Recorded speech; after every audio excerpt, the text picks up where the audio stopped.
Bullgaria vijon të përfshihet nga protesta masive që nisën më 1 dhjetor ku mijëra të rinj të gjeneratës Z kanë dalë në rrugë për të kundërshtuar rritjen e taksave, mungesën e transparencës dhe korrupsionin e përhapur në nivelet e larta të shtetit. Mesazhi i tyre për qeverinë ka qenë i prerë: keni zemëruar brezin e gabuar. Demonstrata shpërthyen pas publikimit të buxhetit të ri, i cili u konsiderua i padrejtë dhe i dëmshëm për perspektivën ekonomike të rinjve. Edhe pse ekzekutivi reagoi me një projekt buxhet të rishikuar që shtyn rritjen e taksave për 2 vjet, kjo nuk ka mjaftuar për të qetësuar zemërimin e protestuesve, të cilët dolën sërish në rrugë më 10 dhjetor. Sipas analistëve, ngjarjet e ditëve të fundit kanë zbuluar një hendek të thelluar midis qeverisë dhe brezit të ri, i cili kërkon më shumë mundësi punësimi, shërbime më të mira publike dhe mbi të gjitha fundin e korrupsionit që sipas Transparency International e rendit Bullgarinë ndër vendet më të prekura në Bashkimin Evropian.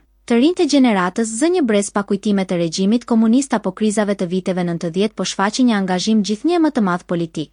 Në zgjedhjet e fundit parlamentare pjesëmarrja ishte vetëm 39%, por protestat e ditëve të fundit ka mobilizuar dhjetëra mijëra qytetarë, veçanërisht përmes rrjeteve sociale. Disa prej tyre u nxitën nga 2 video të shpërndara gjerësisht online. E para tregonte miratimin brenda vetëm 26 sekondave të një ligji për asetet e kompanisë ruse të naftës Lukoil, ndërsa e dyta dokumentonte votimin e buxhetit në një seancë të fshehtë gjatë pushimit të drekës për të shmangur protestuesit. Pamjet u bën simbol i shtetit të kapur, siç e përshkruajnë demonstruesit. Protestave ju bashkuan edhe influencues studentë dhe profesionistë të rinj, të cilët kanë përdorur memet satirën dhe videot shpjeguese për të amplifikuar kauzën e tyre. Sipas një analize të publikuar nga Balkan Free Media Initiative, angazhimi në TikTok për përmbajtje që lidhet me protestat u rrit me 70 herë pas 1 dhjetori. Edhe pse qeveria e ka cilësuar lëvizjen si anti-euro, protestuesit e mohojnë këtë narrativ duke theksuar se kauza e tyre është lufta kundër korrupsionit, qeverisjes arbitrare dhe menaxhimit të dobët ekonomik. Projekt buxheti i ri parashikon rritje të shpenzimeve publike deri në 45% të PBB-s dhe hua të reja, çka protestuesit e konsiderojnë të rrezikshme për stabilitetin financiar.